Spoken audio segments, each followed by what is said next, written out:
Hello दोस्तों, welcome to our channel. Indian space के news discussion में बहुत बहुत स्वागत है। आज बहुत इंपॉर्टेंट मुद्दों को डिस्कस करने वाले हैं। आपको पता चलेगा कि इंसॉल्वेंसी एंड बैंक्रप्सी कोड में ऐसे कौन सी चीज़ें हैं, ऐसा क्या आसान कर दिया जाएगा जिससे कंपनी और कॉरपोरेट को फ़ायदा हो सकता है। आपको मालूम है क्या स्थिति है पूरे देश की इकोनॉमिकली। अगर हम बात करें, ऐसे में जो छोटे कंपनियां हैं, कॉरपोरेट्स हैं, उनको बचाना बहुत ज़रूरी है। तो आखिर इसमें ऐसी कौन सी फीचर है, उस पर हम बात करेंगे। प्रीलिम्स के लिए काफ़ी इंपॉर्टेंट हो सकता है, मेंस के लिए इंपॉर्टेंट है, क्वेश्चन एनालिसिस बेस्ड होते हैं, तो उसके लिए ऐसी जानकारी आपके पास होना अति आवश्यक है। कुछ लोग जिनकी डिमांड है मैपिंग पर क्वेश्चन देने की। तो क्या आपको पता है टर्की कौन कौन से देश के साथ बॉर्डर शेयर करता है? अगर आपको पता है तो आप इसी समय कमेंट बॉक्स में बताइए कि जो टर्की है उन कौन कौन से बाउंड्री, कौन कौन सी कंट्री के साथ बाउंड्री शेयर करता है। नाम लिख सकते हैं, नंबर ऑफ कंट्रीज भी लिख सकते हैं। कंफ्यूजिंग है इसलिए आपको टर्की दिया गया है। टर्की का जब आप मैप देखेंगे तो आपको काफ़ी कंफ्यूजिंग लगेगा कि ये वाला देश है कि नहीं है। और टर्की जो बॉर्डर, अभी आप चलिए पहले आंसर कीजिए, फिर इसको कल हम लोग डिटेल में इसके इमेज के साथ डिस्कस करेंगे। और आगे बहुत अच्छी अच्छी चीज़ें हैं जो हम देखने वाले हैं, साथ में प्रीलिम्स बेस्ड कुछ न्यूज़ भी रहेंगे। तो अंत तक आपको बने रहना है।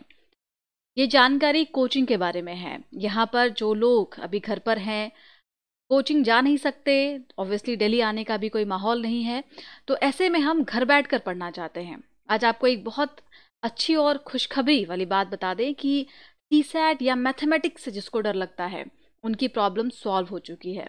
यूट्यूब के इसी चैनल पर आप यहाँ जा कर के, आपको लिंक दे दिया जाएगा डिस्क्रिप्शन बॉक्स में, आप उन मैथमेटिक्स की वीडियोस को शुरू कर सकते हैं। और जिनको भी समस्या है मैथमेटिक्स में, वो आज से आसान हो जाएगी और बहुत आसान हो जाएगी। इट इज़ आवर प्रॉमिस है। ठीक है। इसके अलावा जो लोग गाइडेंस प्रोग्राम में ज्वाइन करना चाहते हैं वो बिल्कुल बेशक ज्वाइन करें। यहाँ पर कॉन्टैक्ट नंबर है, फीचर डिटेल आप वहाँ से ले सकते हैं। तो आइए शुरू करते हैं आज का पहला आर्टिकल, जो कि बेस्ड है इंसॉल्वेंसी बैंक्रप्सी कोड पर। जीएस पेपर 2 और 3 में ट्रांसपेरेंसी अकाउंटेबिलिटी वाले सेक्शन से हम इसको ऐड कर देंगे। अरविंद पी दातार ने ये आर्टिकल लिखा है। देखते हैं क्या क्या बातें इन्होंने इसमें कही हैं। सबसे पहले आपको बेसिक्स पता होनी चाहिए इंसॉल्वेंसी एंड बैंक्रप्सी कोड के। आखिर क्यों लाया गया था इस कोड को? सिंपल सी बात है, ट्रांसपेरेंसी को मेंटेन करने के लिए। अब देखिए, दो दिक्कत होती है। जो कंपनियां होती हैं, छोटी छोटी कंपनियां या बड़ी बड़ी कंपनियां, उनके साथ क्या होता है, दो तरीके के लेनदार होते हैं। एक ऑपरेशनल क्रेडिटर होते हैं और दूसरे फाइनेंशियल क्रेडिटर होते हैं। अब ये समझना बहुत ज़रूरी है कि ऑपरेशनल क्रेडिटर्स कौन होते हैं और फाइनेंशियल क्रेडिटर्स कौन होते हैं। ऑपरेशनल क्रेडिटर्स जो डेली बेसिस पर, डेली लाइफ में, यानी कि गुड्स एंड सर्विसेज सप्लाई करते हैं। कंपनी में काम करने वाले लोग, कंपनी में अगर किसी मटेरियल वगैरह का इस्तेमाल होता है तो उसको पहुंचाने वाले, डिलीवर करने वाले लोग। तो इस तरीके के जो भी गुड्स एंड सर्विसेज को सप्लाई किया जाता है, उनको ऑपरेशनल क्रेडिटर माना जाता है। और फाइनेंशियल क्रेडिटर, आपको पता है, बैंक, अदर फाइनेंशियल इंस्टीट्यूशंस और लोन्स, डिबेंचर्स, इस तरीके की जो चीज़ें हैं वो फाइनेंशियल क्रेडिटर्स माने जाते हैं। अब मुद्दा क्या है? मुद्दा ये है कि अभी स्लोडाउन की वजह से, slowdown and as well as lockdown की वजह से चीज़ें बंद हैं और इन कंपनियों का या इन कॉर्पोरेट्स का बहुत ज़्यादा नुकसान हो रहा है। तो ऐसे में कई सारे सुझाव दिए जा रहे हैं, सरकार को आइडियाज़ दिए जा रहे हैं कि आप कैसे उनको बचा सकते हैं।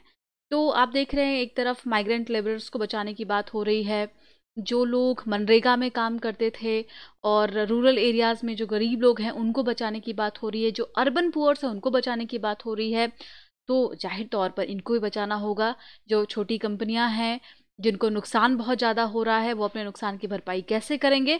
तो एक अच्छा रास्ता ये है कि इंसॉल्वेंसी बैंक्रप्सी कोड में कुछ चीज़ों को आसान बना दिया जाए। तो यहाँ पर मॉडरेट करने के लिए कहा गया है सेक्शन 22। सेक्शन 22 क्या कहता है? इसमें बात होती है एक रिजोल्यूशन प्रोफेशनल को अपॉइंट करने की।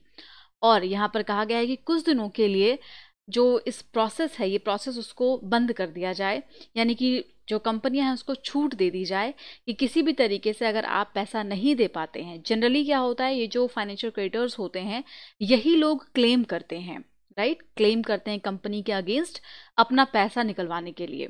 तो ऐसे में ये कहा गया है कि एक मैकेनिज्म को अप्लाई किया जाए फिर से, जिस तरीके से आईबीसी को लाया गया था जो क्रेडिटर्स हैं उनको प्रोटेक्ट करने के लिए। और कंपनियां जो डिफ़ॉल्ट करती हैं, ऑब्वियसली उनको भी बचाने के लिए इसका मेन उद्देश्य आगे हम देखेंगे किस तरीके से। तो वहीं पर जो रिजोल्यूशन प्रोफेशनल को अपॉइंट करने की बात होती है, उसको कुछ दिनों तक, महज 6 महीने तक टाल दिया जाना चाहिए।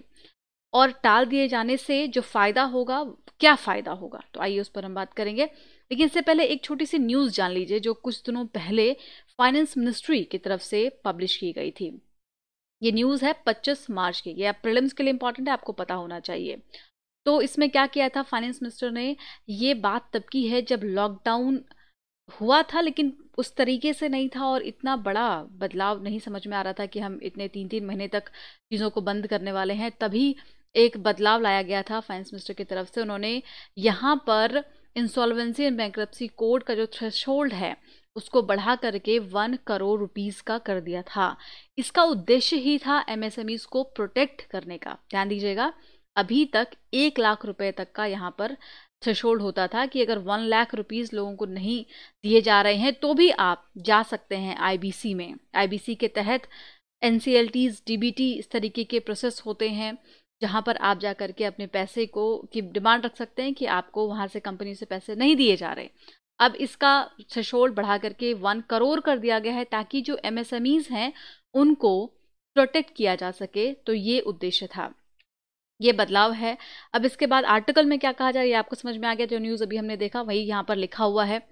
तो इनका कहना है कि लॉकडाउन की वजह से जो इंटरप्राइजेस हैं या स्मॉल इंटरप्राइजेस हैं, लार्ज मीडियम स्मॉल इंटरप्राइजेस जो हैं, उनको काफ़ी नुकसान हो रहा है।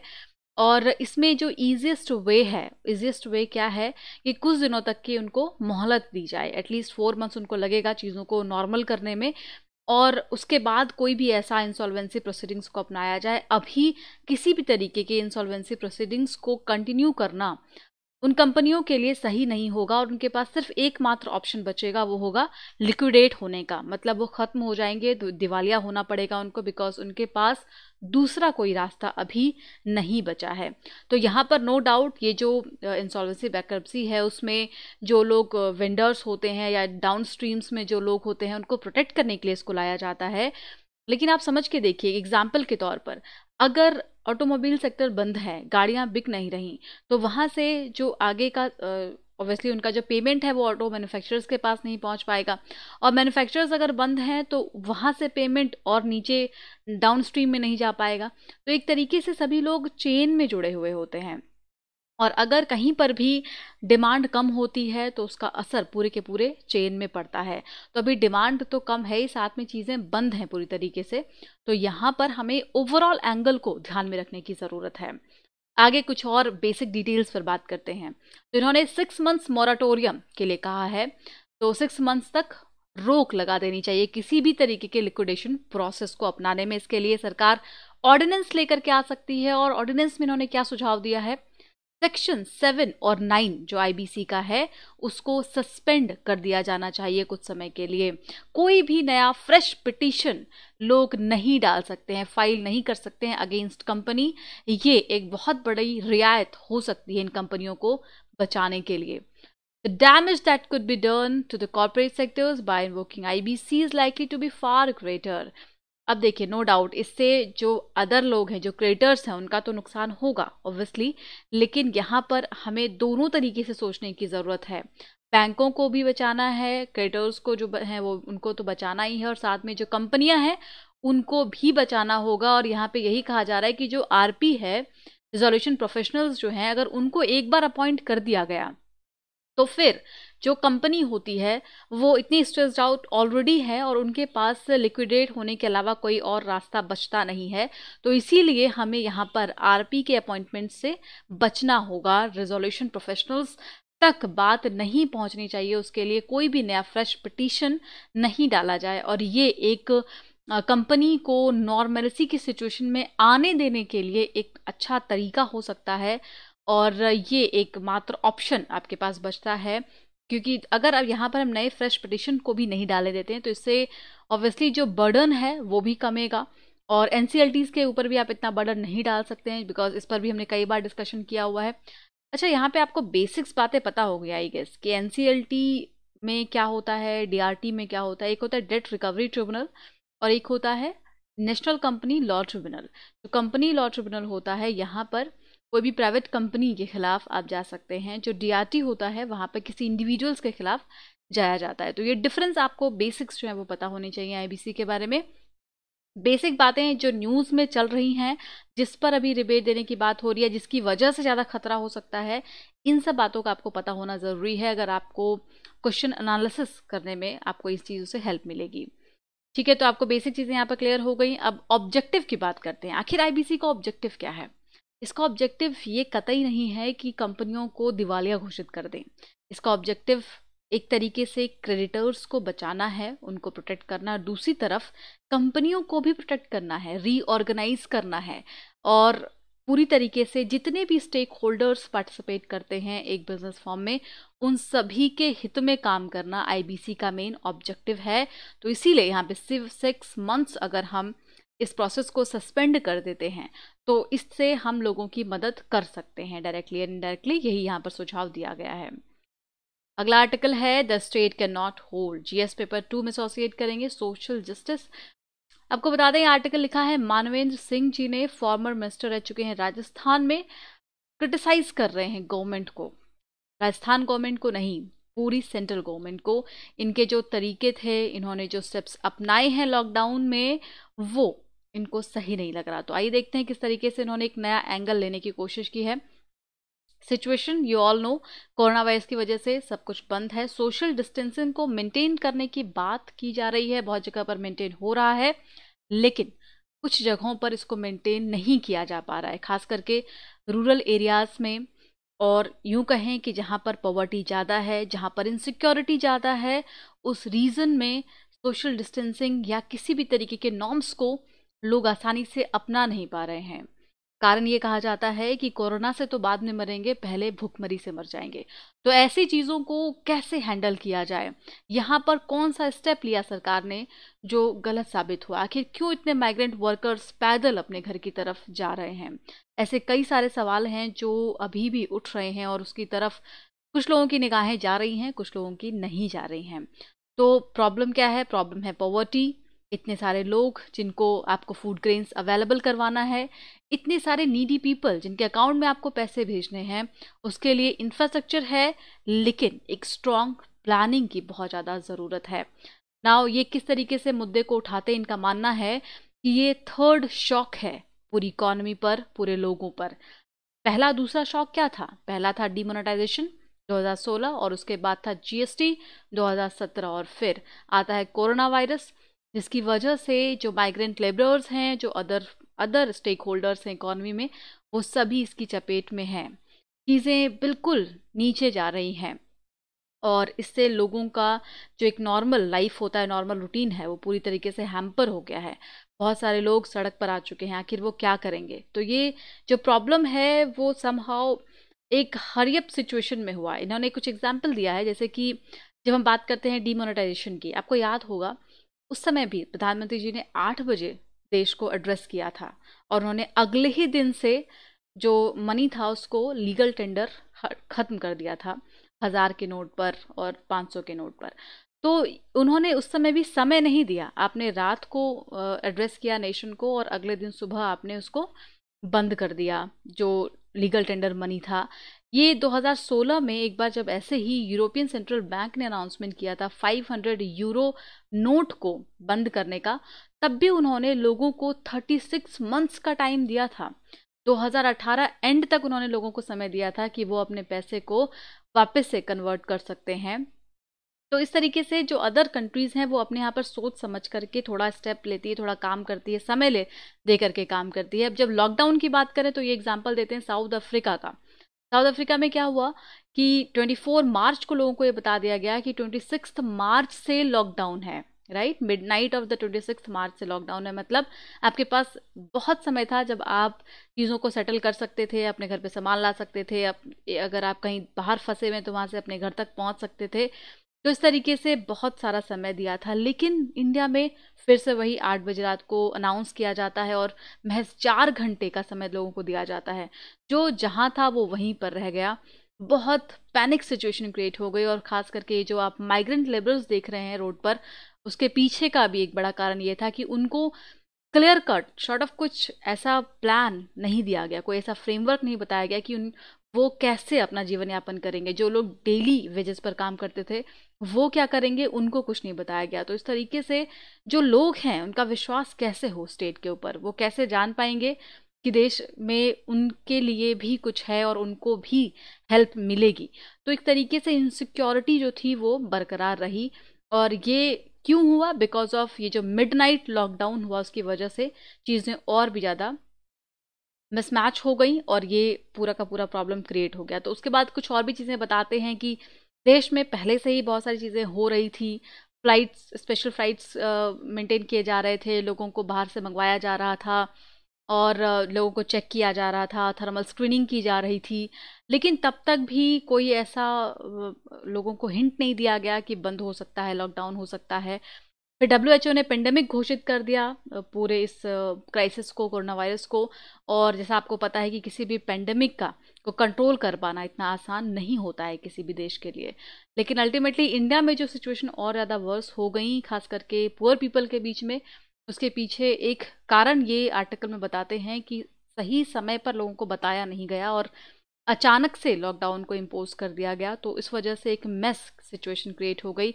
इन्होंने थोड़ा सा क्रिटिसिज्म भी किया है कि जो गवर्नमेंट थी वो एमपी में, आपको याद होगा जब सरकार बदल रही थी उस समय वहाँ पर बिजी थी और उसके बाद अचानक से वो आते हैं और अनाउंसमेंट कर देते हैं। तो जो माइग्रेंट पीपल थे वो काफ़ी पैनिक में आ जाते हैं और इस तरीके से वो देश और अपनी सरकार पर भरोसा करने में नाकामयाब रहते हैं। तो यहाँ पर गवर्नमेंट को सोचने की ज़रूरत है कैसे उनको प्रॉब्लम को सॉल्व किया जाए।